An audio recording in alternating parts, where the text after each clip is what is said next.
Bien, bonjour Maxime, Et bonjour à toi, content de te retrouver. c'est toujours un plaisir. Cette fois-ci au premier salon du livre de La Palme. Je suis honoré d'en faire partie.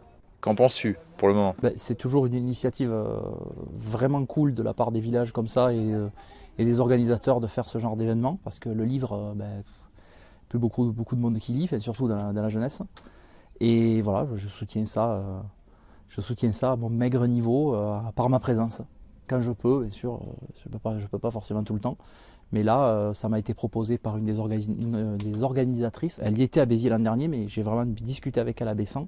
Et entre-temps, voilà, elle m'avait proposé de venir là. Ben, j'ai dit oui tout de suite pour le week-end. Au Festival de Fantastique de Béziers, tu m'avais parlé de ton dernier ouvrage. Tu m'avais parlé qu'il y avait eu une demande de don. Oui, tout à fait. Voilà, donc c'est ça, oui. Et donc l'ouvrage que je ne présentais pas du coup au Salon du Fantastique, puisque ce n'était pas un ouvrage fantastique. Là, ici, je peux le présenter. Donc, alors, je ne peux pas présenter celui-là parce qu'il n'est pas sorti, mais c'est le troisième tome d'une trilogie donc, qui a quelque chose de science-fiction, puisque c'est l'histoire d'un homme qui se remet en question. Donc c'est totalement de l'imaginaire finalement. Je plaisante, hein. Tu ris pas. T'as qu'à dire que je suis pas drôle. Voilà, je préfère. Et du coup, voilà, donc là j'ai le volume 1 et le volume 2 que je présente à La Palme. Le premier volume, donc c'est Trash. Donc l'histoire d'un homme qui se remet en question en se remémorant ses aventures avec les femmes. Et donc ça s'appelle Trash parce il est trash, il est un peu agressif, un peu en colère. Le un peu étant trop en fait. Il est carrément agressif et en colère. Il a une manière de parler des femmes qui est très violente. Il faut tout prendre avec du second degré bien sûr, puisque l'objectif c'est d'aller au bout du bouquin pour se rendre compte de la mise en question, la remise en question, pardon. Et c'est qu'à partir de là qu'on voit le cheminement du personnage en fait. Il y a eu une suite qu'on m'a réclamée après la sortie du premier, donc qui est là. Du coup, voilà, Trash 2 du coup. Je me suis pas foulé sur le titre en fait. Je me suis dit c'était Trash, je fais une suite, je vais l'appeler Trash 2. Ouais, j'avoue c'est pas original, mais bon, on s'en fout. Et donc j'ai eu de très bons retours aussi par rapport à ça. Donc c'est le même personnage qui continue sa remise en question sur une autre problématique. Donc j'ai fait en sorte de bien boucler tout ça pour que ça cycle un petit peu. Et du coup, oui, donc on va refaire la campagne aux alentours de février-mars. Donc normalement, il sera déjà sorti au moment où sortira cette interview. Qui a fait la page illustration de Trash parce que je trouve que c'est magnifique. Trash, c'est la sœur d'un ami qui l'a fait à l'aquarelle. Je le représente là. La sœur d'un ami donc, qui a fait ça à l'aquarelle et mon ami qui l'a monté donc, en couverture. On les appelle les enfants terribles, je les salue.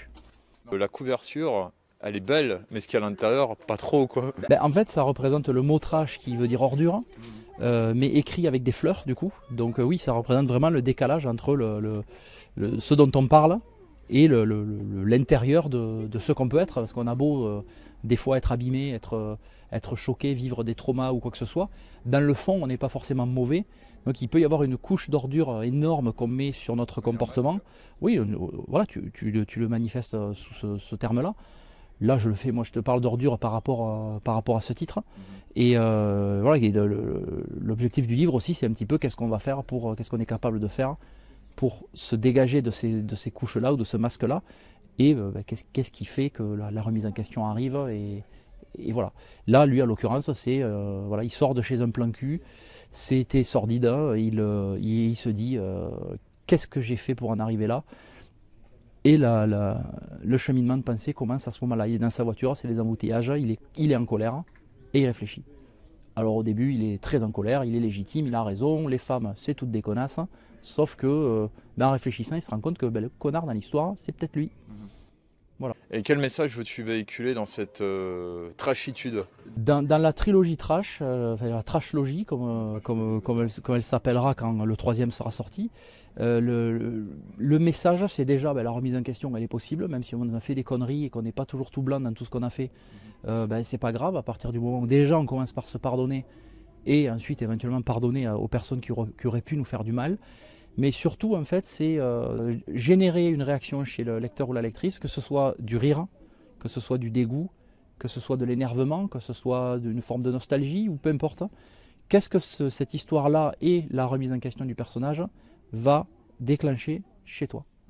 te le dirai quand je l'aurai lu. Eh, écoute, il y a un exemplaire qui t'attend, Oui, je sais, un exemplaire de chaque qui t'attend à l'intérieur. Voilà, mon objectif c'est ça, c'est surtout plus que faire une leçon de morale, c'est pas du tout mon envie, c'est juste t'amener peut-être à te poser des questions, pourquoi j'ai fait ça, ou tiens je comprends par exemple la personne qui m'a fait ça, ou voilà, ou tiens, j'ai bien fait de pas faire ça, par exemple. Voilà. Je pense que le meilleur compliment que j'ai pu avoir, c'est une lectrice qui m'a dit à une époque ça n'allait pas dans ma vie, j'ai voulu m'inscrire sur des sites de rencontres et faire n'importe quoi en fait, voilà, faire n'importe quoi. Et encore que, quand c'est assumé, c'est pas du n'importe quoi. Mais elle me dit, j'ai voulu vivre ce genre de vie-là, et en lisant ton bouquin, je me suis dit, j'ai bien fait de ne pas le faire. Alors, elle aurait pu me dire, j'ai bien fait de le faire, peu importe. Mais le fait qu'elle arrive à une réflexion comme ça, en lisant un bouquin qui est quand même en surface une comédie, ça, pour moi, ça me fait plaisir.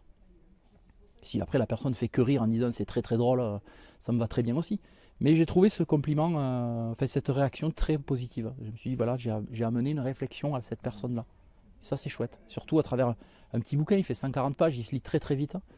Mais du coup, du fait que le personnage soit extrêmement agressif, du coup les informations sont plus percutantes. Voilà, à la base, je voulais écrire un livre de développement personnel, et à travers mon vécu. Et je me suis vite... D'ailleurs, d'où vient ton inspiration pour Trash? C'est ce que j'allais t'expliquer. Au départ, donc, j'étais énormément dans le développement personnel. J'ai lu beaucoup de bouquins, j'ai fait énormément de méditation, ce genre de choses. Et puis, je me suis dit, je vais apporter ma pierre à l'édifice et je vais écrire un livre sur le développement personnel. J'ai commencé, je me suis vite rendu compte que tout avait été déjà plus ou moins dit. C'était pour paraphraser des gens célèbres, je ne vois pas l'intérêt. Et en fait, je me suis rendu compte que dans mon cheminement à moi, la transition avait été sauvage. Elle avait été violente en fait. No pain, no gain, ça marche aussi pour les travaux de l'esprit, je pense. Donc pas de résultats sans souffrance, c'était un petit peu ça en fait. Et du coup, je me suis dit, plutôt que de le prendre dans un prisme où je vais caresser le lecteur dans le sens du poil et au passage me caresser dans le sens du poil et m'auto-plébisciter d'être sorti de cette fange-là, je me suis dit, en fait non, je vais l'attaquer de front, d'une manière agressive, d'une manière trash du coup, avec un personnage qui est énervé et qui petit à petit va s'adoucir, va lutter un peu contre ses démons en essayant de comprendre, en disant voilà, j'ai vécu ça, qu'est-ce que ça signifie? Et bon, forcément, c'est à travers un prisme uniquement de relations entre lui et les aventures qu'il a eues avec des femmes. Je présente aussi en comique, en comédie, le retour de retour. Quand j'avais vu la couverture sur ton compte Instagram, j'avais bien aimé le titre. Voilà, c'est complètement burlesque là. Donc c'est sous-titré Un dialogue de lourd. C'est une collection que je démarre avec ce bouquin-là. Donc il va systématiquement représenter des dialogues entre des personnages qui sont lourds. Déjà parce qu'ils sont lourds par eux-mêmes, et en plus parce qu'ils ne se comprennent pas. Et là c'est le cas de ce bouquin-là. Donc c'est un journaliste qui va interviewer quelqu'un qui prétend avoir vécu quelque chose de surnaturel. Il y a une raison pour ce titre, le retour de retour, avec une majuscule au second retour. Voilà, il y a une explication extrêmement rationnelle à tout ça. Et donc voilà, le journaliste n'a pas envie d'être là, l'autre en face n'a pas envie de le recevoir, donc du coup ça génère une discussion un peu, je dis souvent un peu lourde, mais en fait on me rétorque souvent pour ceux qui l'ont lu, non elle n'est pas un peu lourde, elle est très très lourde. Très très lourde. Mais bon, globalement j'ai des retours où on me dit que c'est quand même assez drôle. J'ai des retours sur le retour de retour. Ça c'est déjà lourd. C'est un petit peu le principe. Ton inspiration, comment elle se déclenche? Je vais avoir un sujet qui va venir. Et là, je pourrais te parler des déviants, par exemple. J'avais l'idée d'une loi dont je ne vais pas parler, puisque c'est un peu le sujet du livre, et donc je laisse aux lecteurs et aux lectrices le soin de découvrir cette loi. Je me suis dit, putain, ce serait vraiment horrible qu'une telle loi existe. Mais voilà, je l'ai noté dans un coin, et donc j'ai voilà, un point de départ comme ça, en fait. Je vais avoir un sujet à traiter, et petit à petit, après chemin faisant, parce que j'écris toujours plusieurs livres en même temps, chemin faisant, en fait, il va y avoir un plan qui va se dessiner. Mais au départ, en fait, je vais avoir un impact comme ça, une idée, une loi là, qui me vient, où pour Trash, je suis dans ma voiture, je suis dans les embouteillages, je me dis tiens, c'est le moment de réfléchir. Bien, paf, si je réfléchissais de cette manière-là, ça m'a débloqué sur ce bouquin du coup de développement personnel que je voulais faire, que je ne ferai pas du coup, puisque pour moi c'est ça finalement. Ouais, ça peut être des tas de trucs comme ça. Des fois une situation que je peux trouver burlesque ou ubuesque, comme c'est le cas du retour de retour, où j'avais ben, l'idée d'un personnage qui a vécu un événement surnaturel, enfin, qui prétend l'avoir vécu, et un journaliste qui vient l'interroger et qui ne se comprenne pas, ben, voilà, j'ai un sujet en fait, un sujet qui peut amener quelque chose de drôle. Maintenant, comment je vais le développer après, ça c'est pas forcément évident.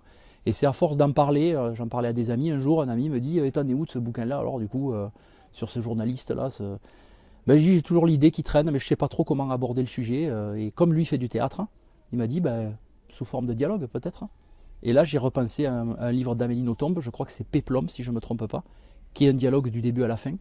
Et je me suis dit ben, en fait voilà, je tiens mon moyen en fait. Et donc à partir de là j'ai développé l'histoire comme ça. Mais en fait l'inspiration peut venir de n'importe quoi. Le seul truc c'est que quand j'ai quelque chose qui m'inspire, je le note. Parce que c'est pas perdu, au moins je vais peut-être pouvoir en faire quelque chose. Peut-être pas, j'ai beaucoup plus d'idées de noter que de bouquins écrits, c'est évident. Mais je me dis peut-être que, tiens, il y a peut-être quelque chose à faire avec ça. Voilà. Et je reviens dessus plus tard. Voilà, je fais comme ça. Ouais, c'est comme moi, il y a 2 jours, au réveil, j'ai pondu un poème, quoi. Très noir. Oui, mais ça c'est... Ça m'a... C'est ça, c'est ça. Et ouais, ben après, il y a aussi l'exorcisme qu'on peut y foutre à l'intérieur. Voilà, tout ce qu'on peut métaphoriser, je ne sais même pas si ce mot se dit, mais pour exorciser nos démons à nous. Souvent, je dis, parce qu'il y a un petit peu d'autobiographie dans Trash, c'est très léger parce que c'est inspiré de faits réels, mais très inspiré de faits réels. Après, j'ai beaucoup romancé, mais je dis souvent qu'il y a plus de métaphores dans mes romans de fantasy sur ma vie que là, en fait, où c'est plus direct, en fait. Quand tu as publié, quand tes Trash est sorti, tu as ressenti quoi? Alors, c'est pas quand il est sorti, c'est quand j'ai mis un point final sur le manuscrit de base. Là, en fait, j'ai mis un point final, je l'ai relu, et là, je me suis rendu compte de ce que j'avais écrit, en fait, et de la portée que ça pouvait avoir. Pour moi, déjà. Et c'est vrai qu'il y a comme une forme de libération. Pour ça qu'en avançant dans les Trash 1, Trash 2, Trash 3, il y a de moins en moins de vérité dedans. Parce qu'au fur et à mesure, je passe de plus en plus dans la fiction. Il y a toujours du vrai dedans, mais c'est de plus en plus enrobé, en fait. Parce qu'au bout d'un moment, ben, quand déjà je suis sorti de Trash 1, j'avais déjà exorcisé tellement de choses que j'avais au final plus grand chose à raconter. Enfin, sur ma vie. Une fois de plus, c'est pas une autobiographie non plus, mais il y avait moins de choses à exorciser. Donc il y a une forme de soulagement et en même temps c'est un mélange avec de l'enthousiasme, avec de la fierté aussi, une forme de fierté où on se dit là j'ai fini, ça j'y suis arrivé. Et ce qui est marrant, c'est qu'en même temps, ça vient débloquer toutes les portes qu'on avait fermées le temps de cette écriture-là pour développer d'autres histoires. Tout se débloque. Et là, ben, il suffit de choisir vers quelle porte on va se rendre pour le prochain roman. Bon, j'en ouvre toujours plusieurs à la fois, jusqu'au moment où ben, je me rends compte qu'il y en a un qui prédomine, je laisse tomber les autres, j'en finis un, puis je reprends les autres plus tard. Quels sont tes projets littéraires après Trash? Une ressortie du Retour de Retour avec une couverture différente et un format différent, y compris pour les Trash, ça va être dans un format différent. Un premier drame dont je tais pour l'instant le titre, ça j'en parle pas. Et là je suis actuellement sur l'écriture de la suite du Sang des Alphes, donc je dirai rien de plus pour le moment. On me taraude pour que je poursuive l'histoire des Déviants, donc C'est d'actualité. C'est d'actualité, c'est vrai que c'est complètement d'actualité. Donc au début j'étais complètement fermé à l'idée, les Déviants pour moi c'est un one shot. Puis je me suis dit bon, je m'ouvre à l'idée et si j'ai quelque chose de pertinent qui me vient, je le ferai. Pour l'instant j'ai quelques petites bribes d'idées, mais il n'y a rien qui est suffisamment pertinent selon moi, pour que je développe ça dans un roman quoi. Pour l'instant mais c'est à l'étude. Quel message aurais-tu à dire aux orgas d'aujourd'hui? Ben super, encore une fois, on en parlait un petit peu tout à l'heure, je félicite les gens qui prennent du temps comme ça sur leur vie privée, sur leur temps libre pour organiser des choses comme ça, qui prennent après leur temps sur un week-end complet, surtout là que c'est sur 2 jours, pour accueillir, voilà, j'ai tout géré en fait. Voilà, franchement je leur dis bravo, c'est un courage que j'aurais peut-être pas, peut-être je l'aurais, hein, mais là à l'heure actuelle je l'ai pas et je me dis heureusement qu'il y a des gens comme ça qui font tourner un petit peu les auteurs locaux. Merci aux orgas. Voilà, on a un parking super, on a une salle très bien. Voilà, après, il fait pas très beau, donc du coup ça timidifie. Joli mot ça aussi. Ouais, en rentrant. Donc les visites sont un peu timides, mais bon, ça se passe bien. Les auteurs présents et auteurs, je mets le féminin au milieu, hein, enfin à l'intérieur. Tout le monde est sympa, on papote, il n'y a pas de malveillance. Et ça, c'est vraiment chouette. Ça m'est arrivé d'avoir de la malveillance dans des salons, mais là, c'est pas le cas, donc c'est vraiment cool. Quel message aurais-tu à dire aux abonnés de Zone Imaginaire en cette nouvelle année? Alors ceux qui ne sont pas abonnés, abonnez-vous. Ceux qui sont déjà abonnés, dites-le aux copains pour qu'ils s'abonnent. Et puis voilà, de suivre ce que tu fais parce que je trouve ça super cool et toujours bienveillant, toujours pareil, tu vois, il n'y a pas de jugement dans ce que tu fais. Voilà, tu constates, tu montres, tu mets en lumière et je trouve ça super positif. Voilà, donc faites tourner. En tout cas, merci beaucoup et puis à la prochaine, à un autre salon. Ah ben, toujours un plaisir.